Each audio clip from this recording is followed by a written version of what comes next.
What is up, Steelers Nation? Thank you so much for jumping on to another episode of All Steelers Talk. I'm Noah Schreckbein, joined always by my man in the corner, producer Nick Belsky. Find us on youtube.com/All Steelers Talkers. Subscribe anywhere you get your podcast, the Pittsburgh Steelers. There's plenty of drama, plenty of chaos, but still plenty of hope within this football team. They got hit with an injury. Another change might divert their chances at a superstar wide receiver. We'll dive into that. Plus, George Pickens finally spoke to the media today and addressed a laundry list of concerns, both outside and inside this organization. Plus, it's Thursday. We're going what's more likely week 2 for the Pittsburgh Steelers. It's a good one here. Pittsburgh Steelers practice. We're a couple days away from Vegas. 2 questions for you. First, how you feeling? Second, what's your Vegas game of choice if you sat down or walked into a casino on the Strip? I'm first and foremost feeling great today. Obviously, it was a late night last night watching the Penguins get throttled by the New York You didn't turn that off. Well, I was on a live watch along, so I did not. And in fact, I had to be live on YouTube for that. So that's terrible. That's terrible. But as far as Vegas and game of choice, I'm a blackjack guy. I'll sit down at a blackjack table for hours on end. I can't do slots because it doesn't feel like I have enough control over the situation, which I know that's kind of a fantasy in Vegas anyways, but I prefer blackjack. Yeah, I'm a blackjack guy as well. But although I got into baccarat one night and it was a crazy night, it was a wild time. And every once in a while when I got the buddies around, why not toss 50 on black real fast and lose $50? Because you know what? You ain't never betting red. But I feel you. And if I was in Vegas this weekend, you bet your sweet cojones that I'd be coming back a little bit poorer than I went, but that's all right. We'll avoid it. Let's talk some Pittsburgh Steelers. George Pickens spoke today. Davante Adams is still a topic of conversation that we have to dive into and why the Pittsburgh Steelers might blow their chances at a wide receiver that is probably favoring them right now. Why I think somebody might return, but let's toss it to you first. We got one news and notes coming your way. What do we got? Yeah, certainly plenty of names on the Pittsburgh Steelers injury report, but one new name popping up today that wasn't there yesterday, and that is tight end Pat Freiermuth, who popped up with a calf injury. He was limited in practice today, but another player going in the other direction for the Steelers offense, Jaylen Warren, with his knee injury, limited for the second consecutive day. So 2 offensive players, 2 offensive weapons that are going in opposite directions on the injury report today. Yeah, I look at this and say that when it comes to Pat Freiermuth, not good. A calf injury is concerning. Obviously, Russell Wilson's missed the entire season because of one.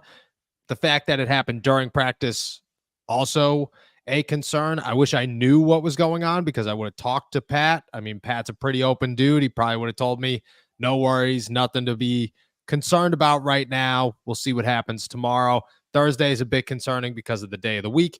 If he doesn't go, it's a lot of Darnell Washington and a lot of Connor Hayward, and this is an injury that I don't think the Pittsburgh Steelers can afford to happen right now. That being said, I saw Pat today, and I didn't talk to him, but he looked in high spirits. He had smiles on his face, and he just did not seem like a guy that just suffered an injury that is going to keep him out. So hopefully this is just a precautionary situation, an injury that popped up during the day that the Steelers don't want to risk any further. He probably needs to have at least a limited day of practice tomorrow, and then they will list him as most likely questionable, and he'll go into the weekend and test it during the walkthrough before they head to Vegas on Saturday, see where they go from there. But if I had to guess, Pat's going to be okay. Would imagine he's questionable unless he practices full tomorrow and this is just a whatever, it happened and it's no big deal. We were just sitting him for the full day. Unless that's the situation, I would imagine Pat Freiermuth is questionable coming into the weekend. On the other side of that, Jaylen Warren is limited back-to-back days. I think that door is more open than the doubtful tag warrants. I think that it is certainly ajar when it comes to the Pittsburgh Steelers running back. They need a running back. They desperately need another running back to help out with Najee Harris and Justin Fields. Jaylen Warren is a dude who's been pushing to get back on the field. He keeps telling everybody, myself included, I feel great. I'm good. I'm ready to go. This is more so Mike Tomlin and the medical staff making sure I am not going to re-hurt myself, because that was the situation when it happened. I mean, he was very open that he was saying, "Coach, put me back in. I'm good. I'm good. I'm good." And Mike T was like, "No, dude, you're limping. You're done. That's it." And he was somewhat protecting him from himself. I think it was a good move by Mike T. Preserve your running back for the future. And right now, I mean, the Steelers could use a running game. I think it's almost adding a sense of urgency. He needs to get a full day in tomorrow. But if he does, even if he doesn't, I think he goes into the weekend questionable with an opportunity to play against the Raiders. I'm not shutting that door. I think the Pittsburgh Steelers have a chance to get their running back in Jaylen Warren this week. And when it comes to Pat Freiermuth, tomorrow we'll tell the story, but I have hopes that he plays as well. Yeah, I mean, for Pat Freiermuth, that's one that you look at and you say that's one you can't afford to lose right now. He has been one of your more reliable weapons, especially down in the red zone. You look at a guy that went how many games, whatever, without a touchdown. He has 2 in back-to-back weeks now, so we're 1 in back-to-back weeks. So you need him on the field, and with Jaylen Warren, I understand that it seems like he's well on his way back, but I'd be a little bit wary about putting him in and giving him a heavy workload. I think if he does get in, I think you mentioned this, it's probably going to be a lighter workload, but still you do need somebody to spell Najee Harris and somebody to change the pace like we talked about all week. Yeah. You'll be looking at Jaylen as a guy to just come in here and take some pressure off of Najee. Nothing crazy, but you still need something. If he could get 10 carries in a football game, that is a phenomenal day for the Pittsburgh Steelers backfield, and hopefully they get some juice out of it. And again, with Pat, we will see tomorrow. Let's talk George Pickens. Plenty going on here. We have talked about it all week long. He has been the biggest topic of conversation around the Pittsburgh Steelers because of plenty of antics that happened in week 5. And I'm ready to move on to them because I'll tell you this, if I know anything about George Pickens, chances are he's going to have a monster game in week 6 so that he can come out here and say something flashy. Like, I kept all the receipts when the receipts are warranted. People should be talking negatively about him right now. And if I had to guess, he's going to just move on. This is no big deal. But he did have plenty to say today, or very little to say today, but plenty in the wrong direction, I would imagine. He addressed the eye black situation, which chances are he's getting fined for. He addressed the slam in the helmet on the ground situation, which I would imagine his words about it, he's getting fined for. And then addressed pretty much everything else that is going on. We're going to pull up a tweet from Brooke Pryor, who caught this on video of George talking about, well, everything that's happened in the last 6-7 days. Earlier this season, you had some questions, penalties called on you. You had some plays just kind of not go your way. Do you feel like you've gotten better at handling that kind of stuff and just dealing with the ebbs and flows of the game? I wouldn't really say that. That's all on the refs. So that should show you where the refs are this season. Definitely getting fined for that. That's one clip of many. When he spoke about the eye black situation, he just said it's eye black. Nah, I had no idea about the uniform policy. I know for a fact the players are given strict instructions about the uniform policy. I'm also fully aware that half of that sideline knows to go up to him and say, hey, you shouldn't have that on your eye black, but they just quietly are, quite frankly, probably didn't care. We also had to talk about everybody. And that's the part that bothers me about the whole situation, is that I would like this to go away as fast as possible. That's where I stand with George and any other drama that brews with the Pittsburgh Steelers. Is, yeah, it's great. We get something to talk about. We have something big and flashy to put in a headline. If it was up to me, it would go away in a day. And it could go away in a day as long as George talks about it. But he doesn't talk about it. And then we got to ask everybody else. So we asked Calvin Austin. Obviously, they talked about it with Pat Freiermuth, Russell Wilson, and Justin Fields. Justin had some pretty good stuff to say. We'll hear from him, and then we'll dive into it. Yeah, I mean, it's tough. You definitely got to feel for him. He's just passionate about the game, like we talked about earlier this year. And, he knows how great of a player he is. And, it's tough. So I think, just talking to him, I try to talk to him on the sideline, keep him up. I think that's the biggest thing, and, keep him going. And just, try to talk to him throughout the whole game and, just stay in his ear and say, we're going to need you to make a big play soon. And, when that happens, we're going to need you. So, just the biggest thing is just being patient and waiting for the ball to come his way, because at the end of the day, defenses know that we're trying to get them the ball, so they're going to game plan and do what they can and try to stop that. Justin had some good things to say. Russ had some good things to say. Everybody else has some good things to say. I'll say this, okay? I don't think George is going to be fine in this grand scheme of things. I think George is George. I think George is a dude who reports came out last night. He's showing up late to work. I believe it. He's a guy that wears curse words on his eye black, and frankly, I don't care, but there are people out there who do.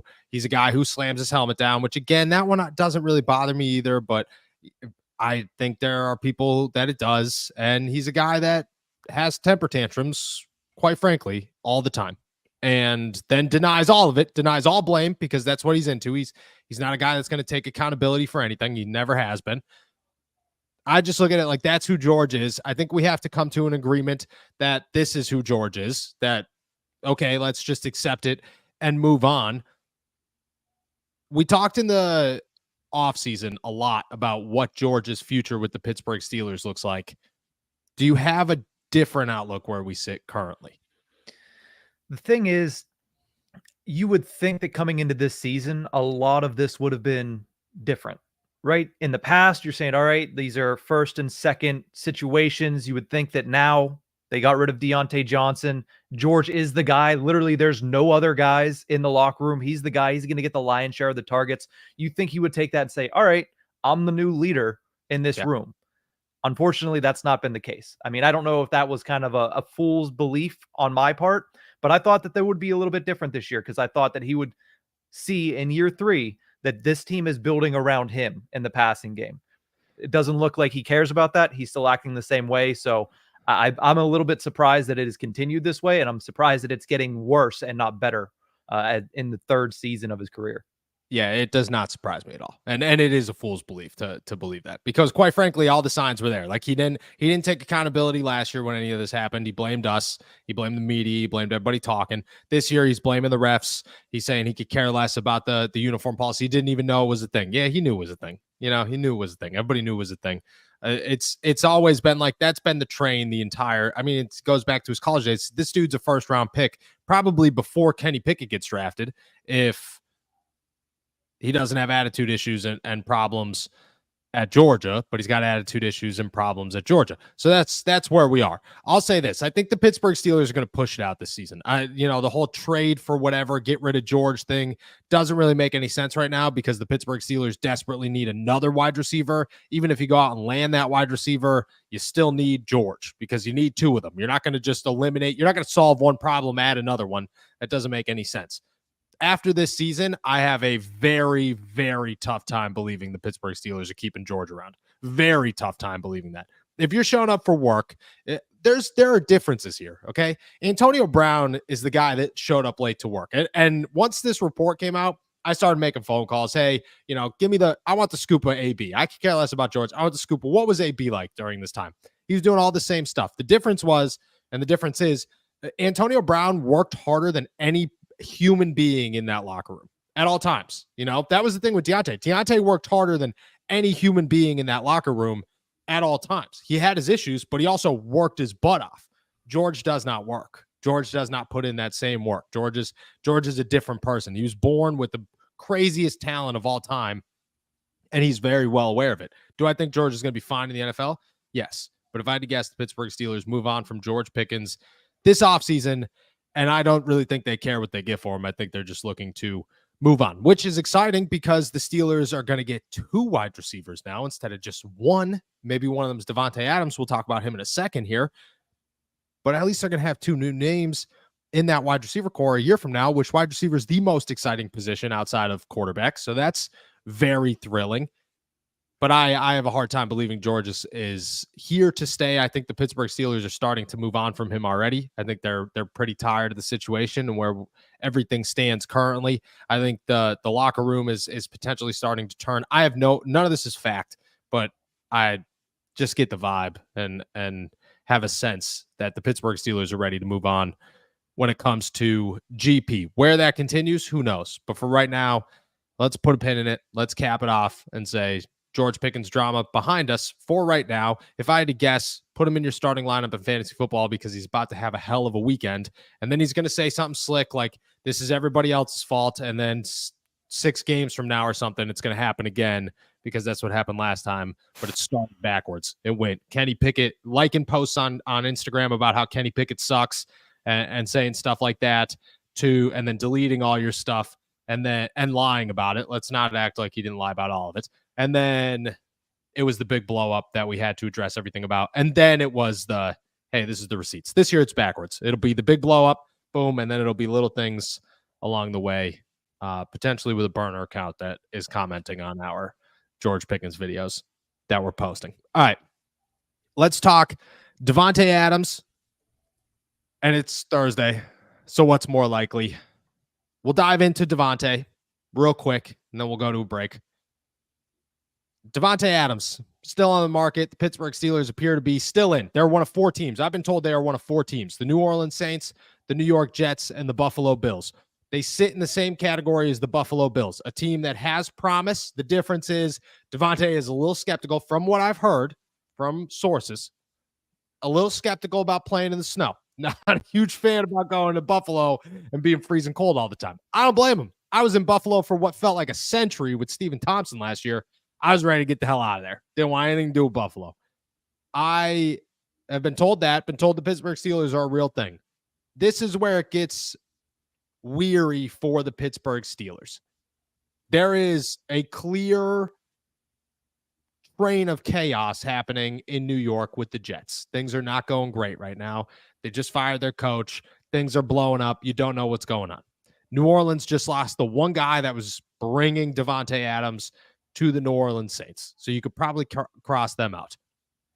The Pittsburgh Steelers have the best opportunity to land Davante Adams. This is what I've been told. The Pittsburgh Steelers have a great opportunity to land Davante Adams. Why?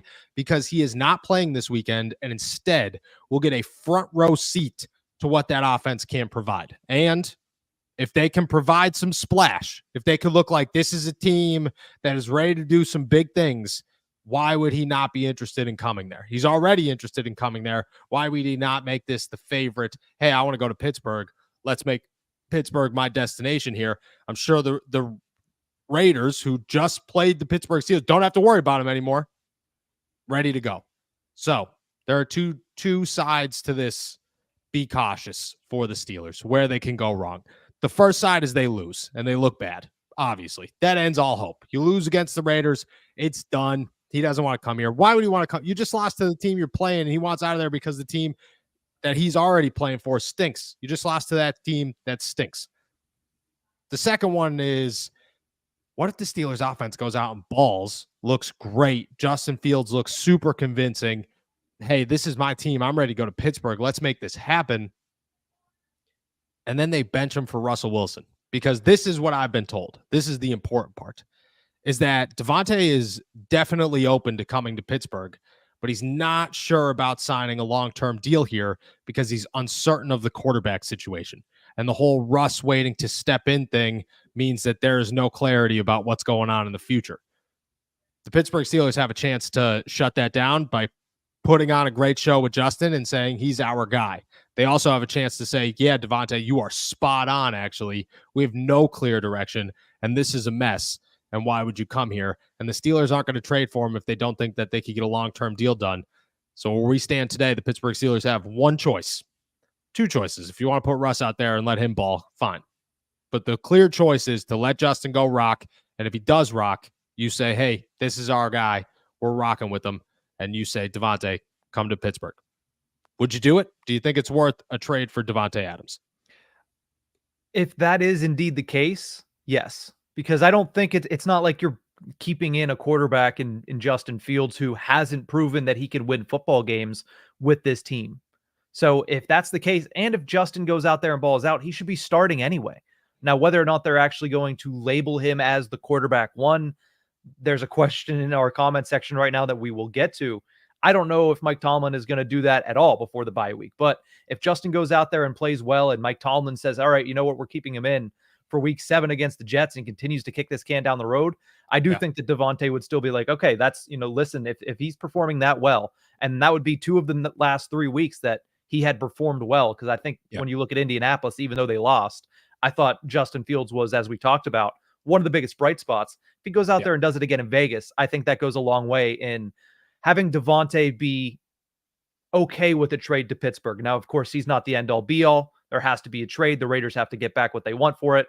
But this is shaping up to be They're trying to do right by Davante, and he kind of has a final destination opportunity to pick where he wants to go.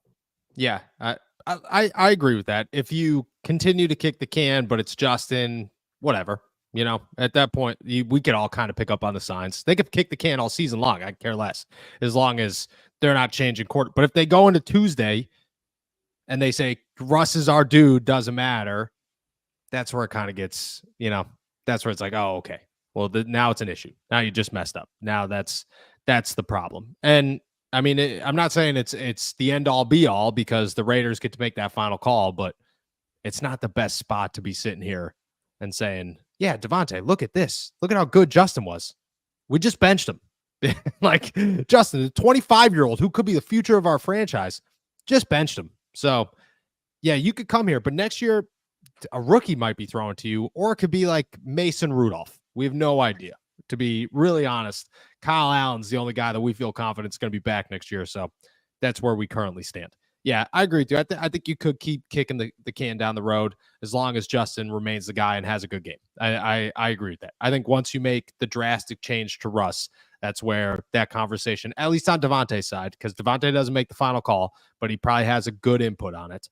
That's where that ends. And from my understanding is Davante wants to go somewhere and be a leader and be a guy. And there are issues with Davante in Vegas, but overall Davante is viewed very positively in Vegas by a lot of those guys and a lot of those players, a lot of those organizational staff. So I would imagine he comes here to be a leader, which is great because the Steelers, they clearly need one. All right. We're going to dive into what's more likely, because it is Thursday, segment number 3 this week, and we're answering all your questions, so make sure you're tossing them in the chat. But first, let's hear from our boys over at Betterhelp. This show is sponsored by Betterhelp. What's something that scares you? For me, it's the obvious ones: death, loss, failure. Halloween lets us have fun with what scares us, but what about those fears that don't involve zombies and ghosts? Therapy is a great tool for facing your fears while finding ways to overcome them, because sometimes the scariest thing is not facing our fears in the first place and holding ourselves back. I'm somebody who's benefited from therapy for a long time, and I've been an advocate for therapy for years, and I'm excited to tell you guys about BetterHelp. If you're thinking of starting therapy, give BetterHelp a try. It's entirely online, designed to be convenient, flexible, and suited to your schedule. Just fill out a brief questionnaire and get matched with a licensed therapist, and you can switch therapists anytime for no additional charge. Overcome your fears with BetterHelp. Visit betterhelp.com/allsteelers today to get 10% off your first month. That's BetterHelp, HELP.com/allsteelers. Shout out our boys over at BetterHelp. All right, it's Thursday. See this word, ding, ding, ding, ding, ding, ding, ding. We need a little something going on here, a little something vibey. It's Thursday. We're going into What's More Likely segment 2. I hope you guys have been enjoying week 2 of these segments. We've been having a blast with them. I will say I'm not going to call them out. I'm not going to give a name, but somebody saw our power rankings yesterday and they were not pleased about where they stood in these power rankings. I'm just gonna leave it at that. I'm not gonna mention names. I'm just gonna say somebody saw them. They weren't super thrilled about where they stood in those power rankings. I told them, hey, look, man, you got a better game. Maybe I'll move you up. Maybe I won't. Who knows? We're diving into What's More Likely week 2, week 6 of the NFL season. Pittsburgh Steelers, Las Vegas Raiders, happening Sunday at 4:25 p.m. on your television. Nick, what do we got?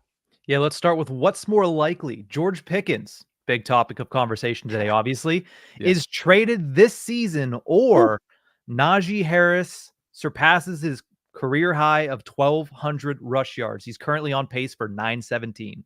Oh, wow, that's a good one. This is a great one to start with. I will say, this is, you guys you tossed me a bullet. You tossed me a good one right off the bat. What's more likely? George Pickens gets traded this season, which is an important part of this. This season, or Najee Harris rushes for 1,200 plus yards. You got, what's more likely? Yeah. You got to imagine it's George Pickens, right? You got to imagine what's more likely where we currently stand, okay? Najee Harris starts to surpass what is happening to him, because I don't think it's all Najee. but I certainly don't think that Najee's helping himself. But I think it's a lot of everything else going on. A lot of defense playing him really well. A lot of the offensive line stinks. A lot of the offense is really not built to the skill set of Najee Harris. You're talking the trifecta here that Najee Harris has to overcome to get back on track, make everybody's fantasy pick worth it. And if you can't tell, Najee's on my fantasy team. That's why I mention this all the time. And man, dude, I'm trying so hard to keep him in that lineup. Yeah. And on top of that, has to get jump 300 and plus yards from his current expectation. I don't know. And then on the other side of that, George Pickens just has to continue to do what George Pickens is doing and run himself out of town, basically. I mean, from history, if history is going to tell us anything, is that George Pickens is probably going to run us out of town. Now, that being said, Najee is consistent. He always picks up at the end of the season. He always starts going off at the end of the season. So I'm not going to say that that's not a possibility, but if you ask me what's more likely, which is the question, what's more likely where we currently stand in week 6 heading to Vegas is that the Pittsburgh Steelers move on from their star wide receiver before the end of the season. And that only gives us 3 weeks. Yeah, that only gives you 3 weeks. Let's go over to the next one.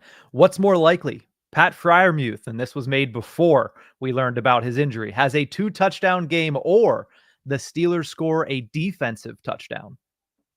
2-touchdown game or the Steelers score a defensive. Oh, as crazy as this one sounds, as crazy. Like, I get it. The odds on this would be higher for Pat Freiermuth to score 2 touchdowns. But the Raiders are a mess offensively. They are a mess. They're without their star wide receiver. Their offensive line is complete garbage right now. They have no running game. And they're tossing Aiden O'Connell in there, but Aiden O'Connell's already had his change of quarterback bump. He's already had that game last season. You don't get it twice. You get one bump, and that's what it is. This one could be bad real fast. The Pittsburgh Steelers are fired up, pissed off, coming off back-to-back really bad games, especially defensively.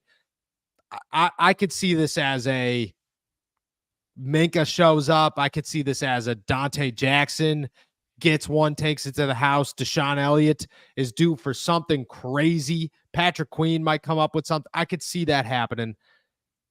Pat Freiermuth getting 2 touchdowns seems like the logical answer here.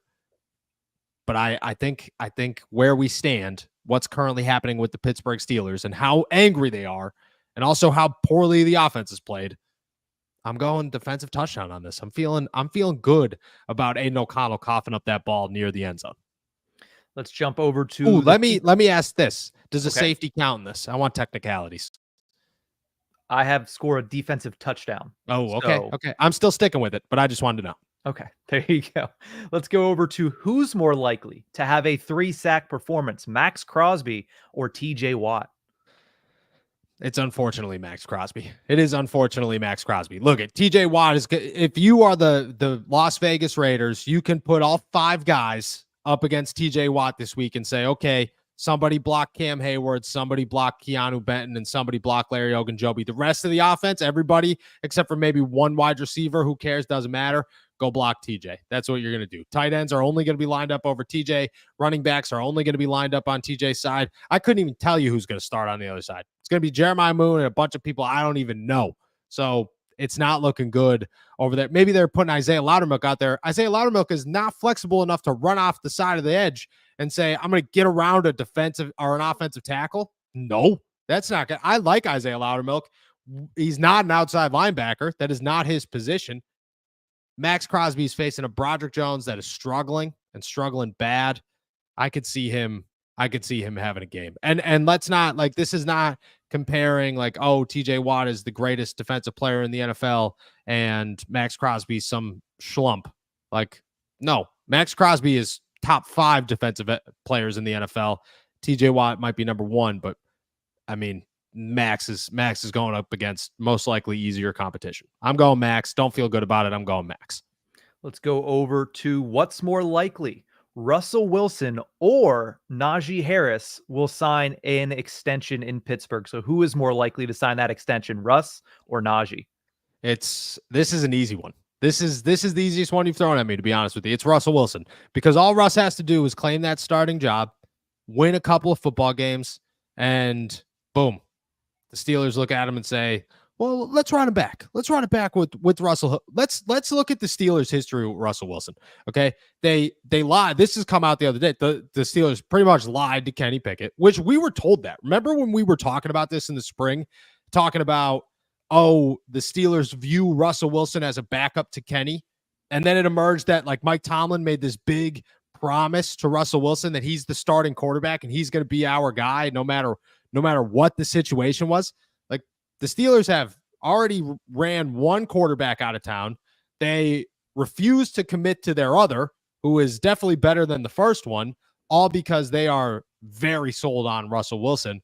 All he's got to do is win a couple of games for Mike Tomlin to say, yep, let's do it again. Let's run it back. Let's win a Super Bowl. Me and you, Russ, pals, amigos. Let's do this. I would say once Russ starts, it becomes very likely he signs another deal in Pittsburgh. Najee Harris, I think, those chances are slipping away by the week. You know, you're not rushing for 40 yards in a game, and the Steelers thinking, yep, we didn't sign you. We didn't pick up your fifth-year option because we wanted to see how you looked in Arthur Smith's offense. You don't look good in it, but we'll try it one more time, whatever. You know, I think it's Russ. I think it's an easy answer in Russ, actually.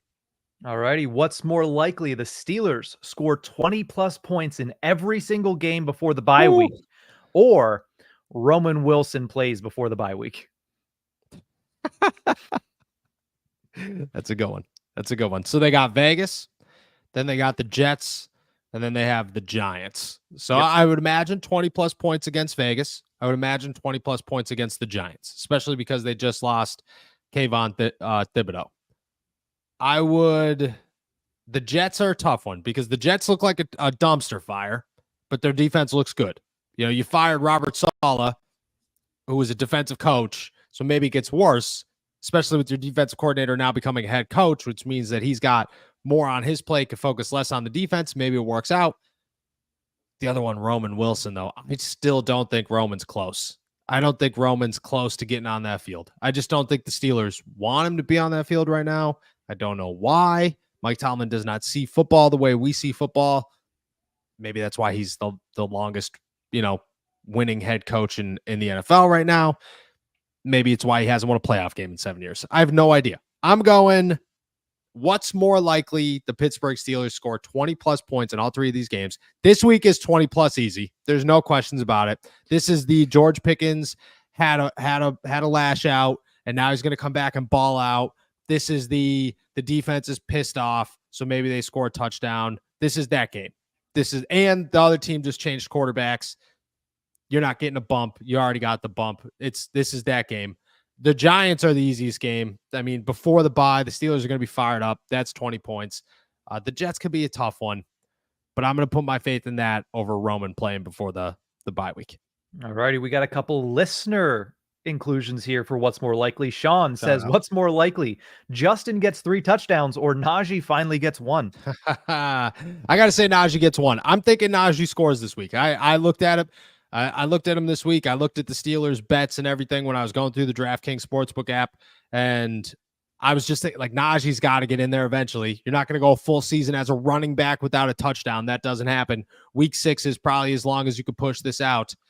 I'm going Najee on this. I'm saying Najee 3 touchdowns. If you told me 2, we'd have a tight race. I think we'd have a tight race. But what's more likely, the 3 or the 1? I'm going Najee with the 1. I still think there's, if you told me 2, I might take the 2. I might feel confident with the 2, but I'm going Najee with the 1. I think he gets in there. I think he gets the first 1, to be honest. Alrighty, I guess that answers this next one from No Coast Golf. What's more likely, Warren or Harris to score the next touchdown? I'm going Harris. I'm going Najee Harris. I think he's going to be first touchdown scorer this week. I'll put my bet on that one. I'm feeling good about it. I think it's also what's more likely, like Najee's definitely playing. Jalen is a giant question mark. Door is definitely cracked, but I don't think it's open yet. Some people have told, look at the words "step through the door" have been mentioned to me.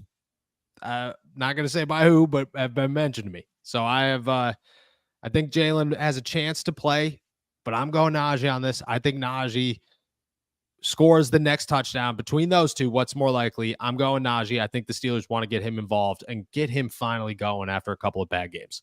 Let's go over to William's question. What's more likely, seeing Russ in week 7 or seeing Adams in a Steeler uniform in week 7? Oh, this is a good one, but it's Russ. And it's you could tell me what's more likely, seeing Russ play. You could have said a billion things. Russ playing more snaps than George Pickens. I think I would have taken Russ. Russ finally getting the starting. Russ or Justin Fields taking the field as a QB. I'd go Russ. Russ scoring more touchdowns than Najee. I'd go Russ. I think Russ is starting next week. I think where we sit here right now, the Pittsburgh Steelers want Russell Wilson to start in week 7.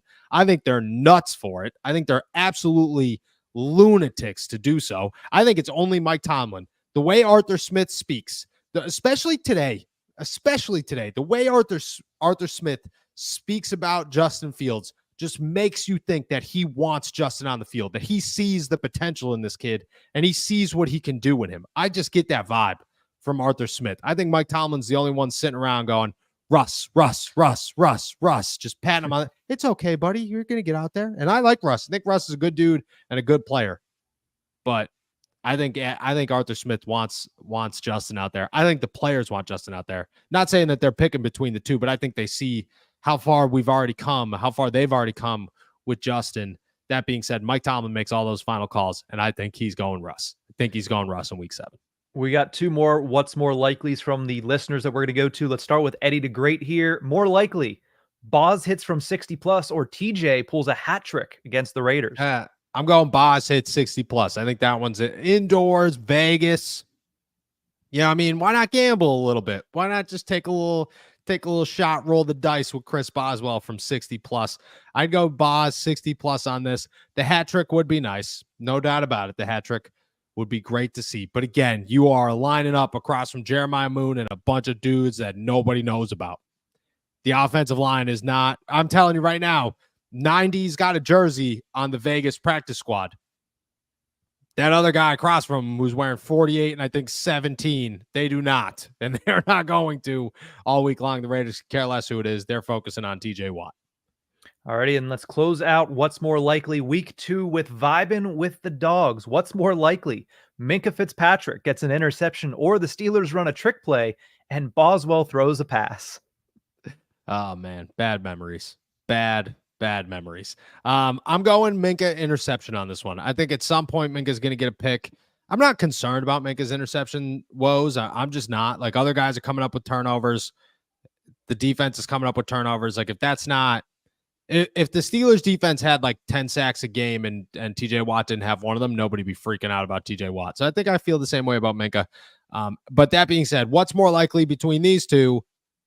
I hope the Steelers never run a trick play with Boz ever again in their lifetime, because the last one worked out terribly. And the last thing, I mean, to go into the bye week with a backup punter and a backup kicker is not where we want to be. Matthew Wright signed with the 49ers. We don't need it. Don't need the situation here. I'm going Minkah just purely out of logic and at the same time a little bit of hope that the Steelers do not do that to Boz. Alrighty, that's a wrap for what's more likely week 2. Awesome. Week 2, we're feeling good about it. Those are some great ones. Appreciate all you guys. With that said, we're going to dive into some questions here as we do every single day. We'll finish off the show with them. Toss them in there if you got them. We'll make sure to answer as many as we can before we head out of here. Nick, I'm going to toss it to you. What do we got? Let's go to a comment more than a question, but we always appreciate you, Steven, who says they are playing for a win and for Davante this week. So a little bit more at stake. Yeah, I agree. And I called somebody in Vegas yesterday, and it was, like you are on full display. You want an opportunity to get this guy? This is what you do. You look good 6 feet from him, and you do it for 60 minutes. This is a tryout. I think this is an audition for the Pittsburgh Steelers to land this guy. It's their best opportunity. This is a guy that really wants out. Brandon Ayuk didn't really want out of San Francisco. We knew that. We knew that by the end of it. Brandon Ayuk didn't really want out of San Francisco. Davante is gone one way or another. So might as well go and show him how good you could be and go from there. So I agree with you. It's definitely an audition for the Steelers. Chris has a mock trade that he wants to toss at you. Trade Pickens for Adams and go get Adam Thielen from Carolina. Everybody wins and we can move on and should be better minus the offensive line problems that we can't fix. Pickens for Adams, and then go get Thielen from. Is Thielen? I think is still on IR. I believe he is. Yes. I believe he's still on IR, so you can't go get Thielen yet. But maybe by the bye week. I don't know when. I think he went on in week 3, so he should be out by week 8. Mm-hmm. Pickens for Adams. My thing with that is, okay, are you trading Pickens for Adams straight up? That's all you're doing? Because I think that's all the Raiders would take at this point. Like 24 hours ago, I think you have some leeway. There's no chance the Raiders are going to trade for George Pickens without watching that situation. I've also pitched this to somebody in Vegas, have said, what about George for Devante? Just straight up. And the response I got was, Vegas has so many wide receivers that we don't even know about yet that they want to test out. So I don't think that they're super in on a George Pickens trade. You'd also have to be certain that you could go get somebody else, because the Steelers are not going to trade for Davante Adams and find themselves in the same situation. I like the logic, but just from what I've been told, not going to work out. Let's go over to Cody, who says, do you guys feel like we are a wide receiver 2 or 1 away from making the offense look impressive? Everything is struggling because we can't open up the field. Yes and no. Yes and no. I like the base is there, definitely. If you open up the field, you run the football better, probably. But at the same time, like if Najee's on the field and they're just going to run blitz, even if you're completing passes and they're still run blitzing, it's not going to work. But I agree. But it's just the way defenses are approaching the Steelers. You're not going to fix the offensive line. I think there are issues that don't get solved. But I think in the grand scheme of things, if you had another wide receiver, it just makes everything better, because you don't have the option right now to say, Justin, go win us games.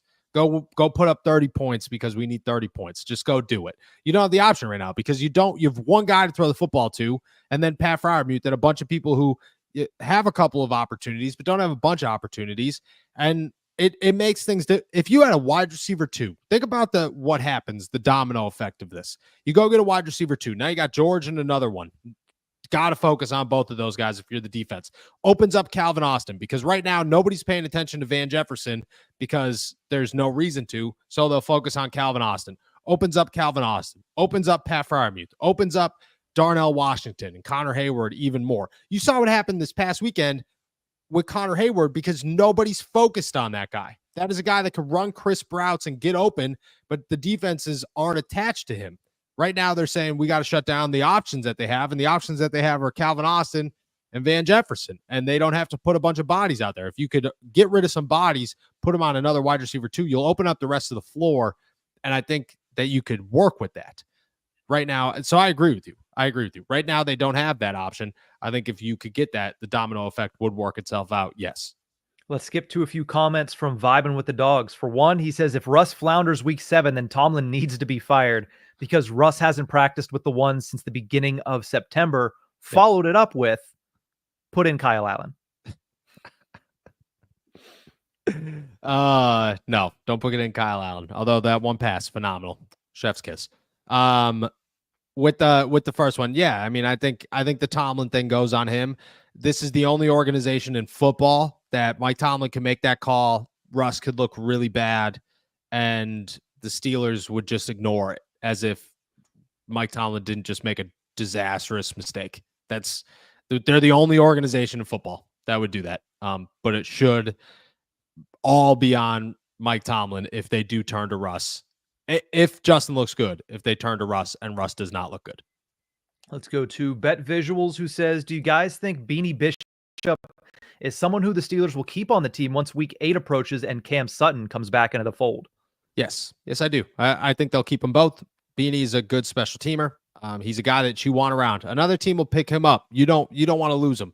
So they'd look at him as a piece that they can stash for a year. It'd be essentially a rookie that isn't playing. That's what Beanie Bishop would turn into. You're not going to get rid of him, but you're going to play him, or you're not going to play him, at least not on defense, most likely.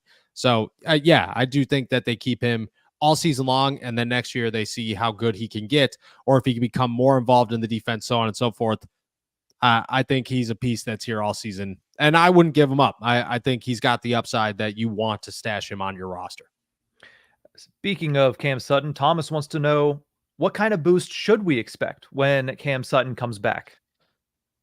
I mean, a big one. But Cam Sutton's a reliable corner. You know, he struggled last year in Detroit, but he's had a reliable career. He could play across the field. He's much better playing the slot position and playing safety than he is playing outside corner, but he still has had plenty of success playing outside corner.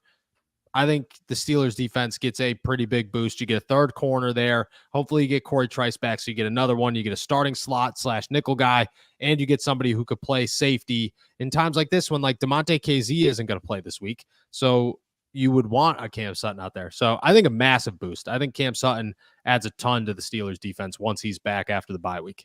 Let's go to TMH, who says, hey guys, do you think George is acting out partly because he wants Russell Wilson to start? And would a Devante and Pickens trade really be worth it in the long run? I have a hard time believing it would. So we'll start with the second one here. Devante for Pickens. That logic makes sense if the Steelers planned on George being here for longer than the season, but I don't think that that's the plan right now. I don't think George is a guy that's going to be here in 2025.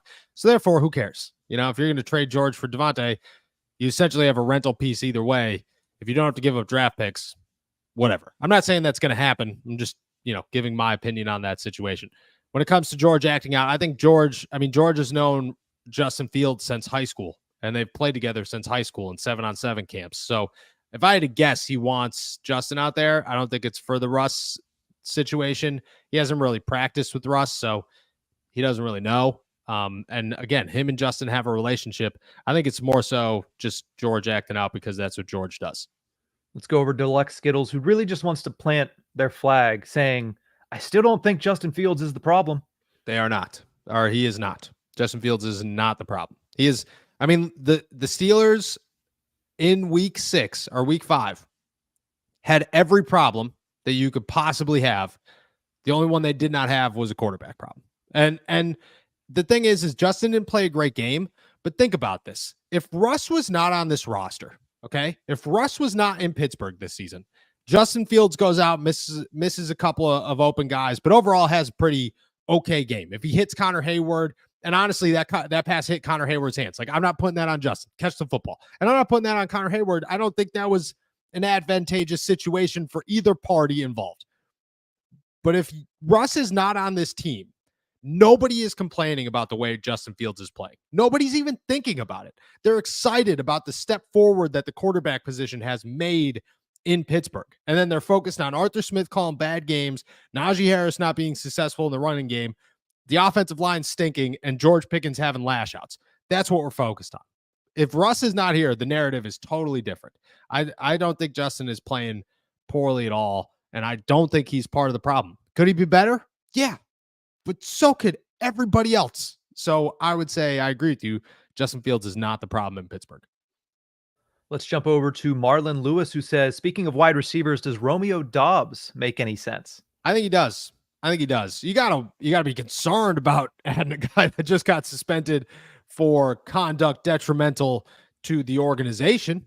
But I mean, I think he makes some sense. Now, if George Pickens is showing up late to work and Romeo Doubs isn't showing up at all to work, issues. Bad move on the Pittsburgh Steelers part. But I don't think they'd I think if he came to Pittsburgh, they'd hopefully get him involved. That's a massive concern, though. I think you have to take in his worrisome behavior into account with the Steelers and what they're currently dealing with. But I like the move. I think Romeo Doubs is incredibly talented and an absolute stud. Marlon had another question. Let's go to that one. Is this the game that will make Tomlin finally announce who the starter is on Tuesday, or is he just going to keep it running?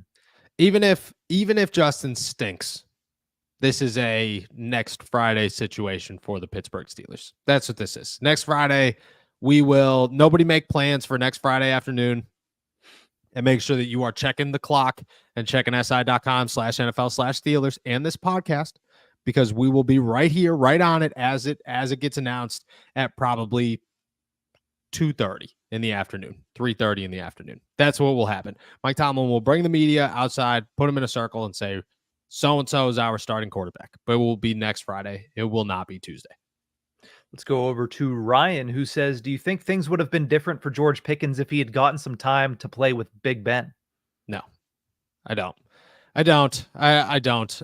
Ben would have been able to keep him under wraps, and he would have said some stuff and so on and so forth. But this is just George. This is who George is. It's who's George. I mean, George had character concerns coming out of Georgia. That was his biggest knock. Knocked him down a whole round in the NFL draft, and like deep into the second round of the NFL draft. Would have easily been a first round pick in that draft class. Probably would have been drafted higher than Kenny Pickett was. But those character concerns were real. It was a big red flag on his scouting report. I just think this is who George is. I just think it's who George is. With the weather changing, it is getting to Harry Potter season. So with that, let's go to Dobby, who wants to know, hey, Noah, your power rankings once again left Freiermuth off. What gives? Seriously, he's played better than Elliott. Are you looking for something specific from Pat? No, let's not. No. Look it. I appreciate the name. Okay. Dobby Has a Sock is a phenomenal name. Phenomenal. My wife just went through the whole Harry Potter series like 2 weeks ago. She knocked it out in like a week and a half. Super impressive. No, let's not sit here and act like anybody outside of TJ Watt is playing better than Deshaun Elliott right now, because you are lying to yourself and everybody else. Deshaun Elliott is an absolute monster. He looks good, but he's not as consistent as the guys that are on that field. And that's nothing against Pat. He's not getting the opportunities. And when he gets the opportunities, he makes the most of them, but he's an offensive guy. You have to live with the opportunities you get.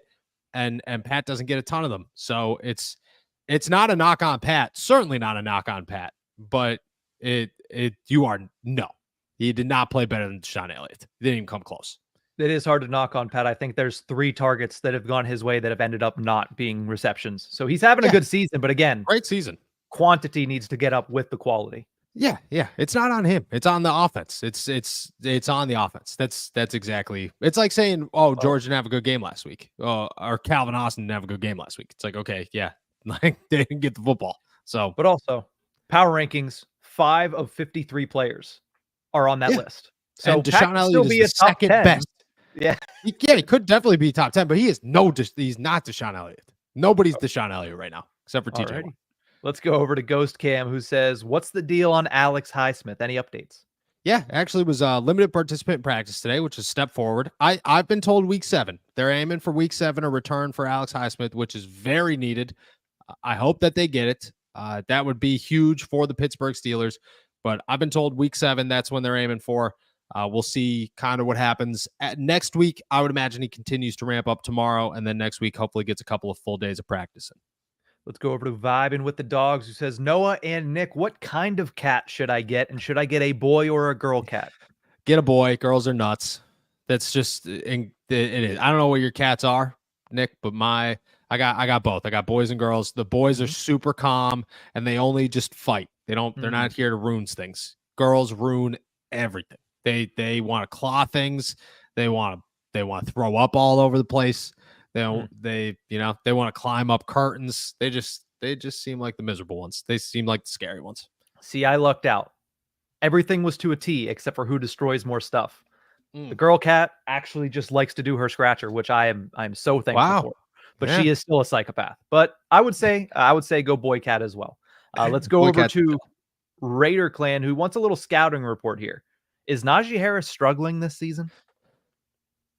Yes and no. I mean, the numbers would tell you yes. The offensive line and the way defenses are approaching him would tell you no, that he's just has a lot of things going against him. I think you have to still put it on the running back. You got to be able to overcome these things. You got to be able to find the hole and make some moves and at some point make somebody miss. Najee isn't very good at making people miss.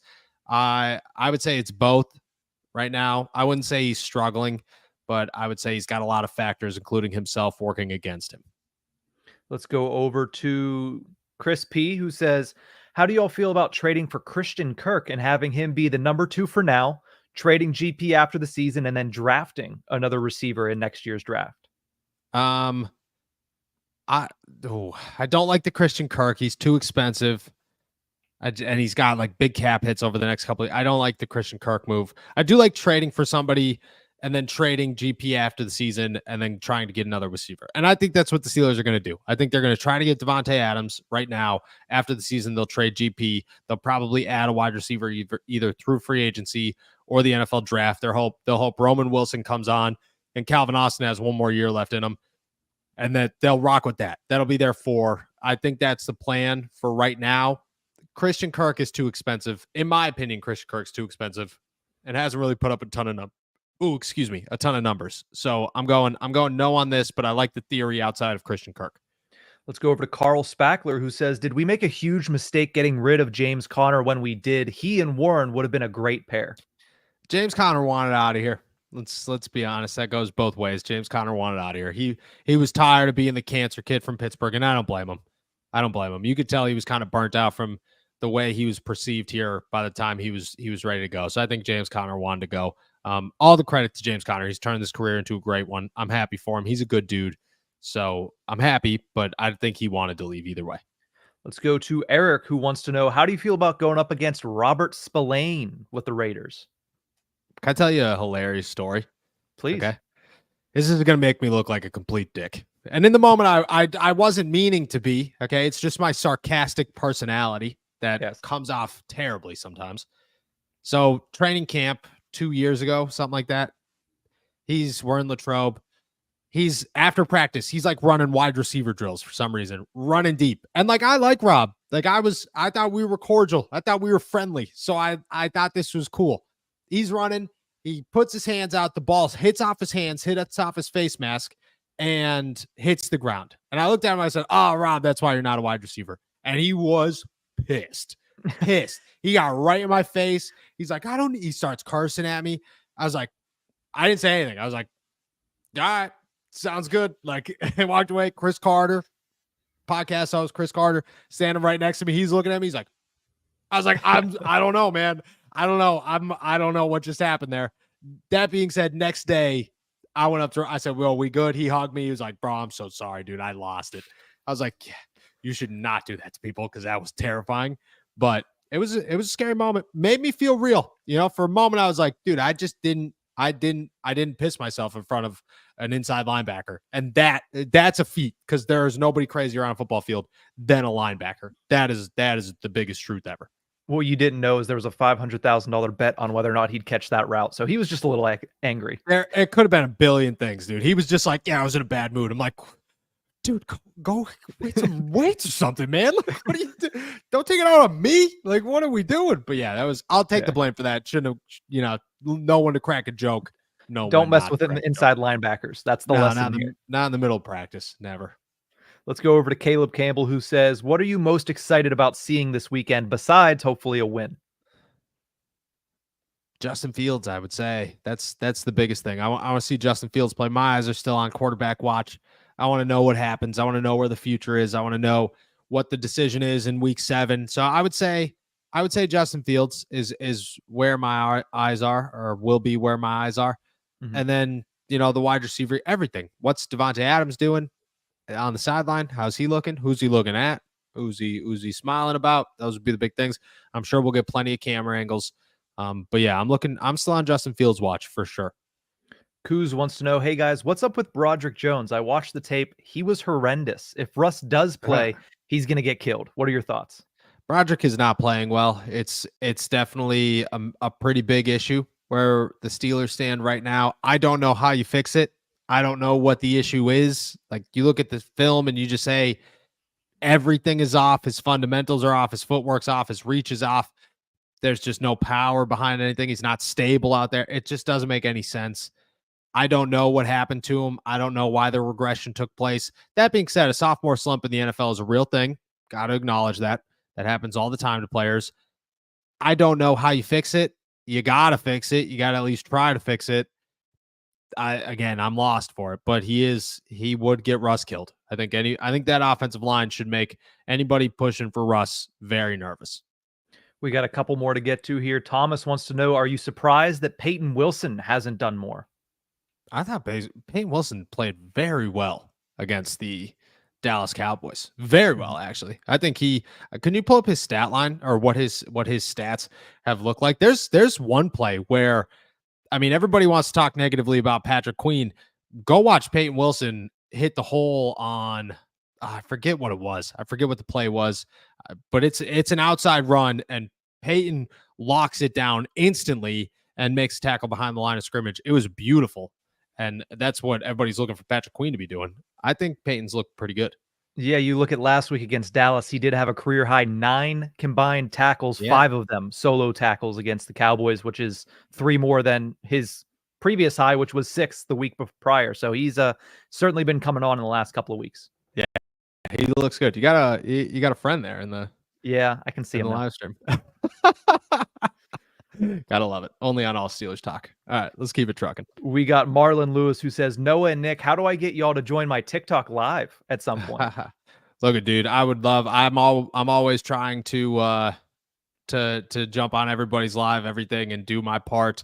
I will say that during the season, I mean, you could ask Nick, dude. I jump on here, I pull up what, like 354 after I fly home from the facility. It is absolute chaos. We turn on hockey games after this one. So hit me up, slide in some DMs somewhere, say, yo, what's good, dog?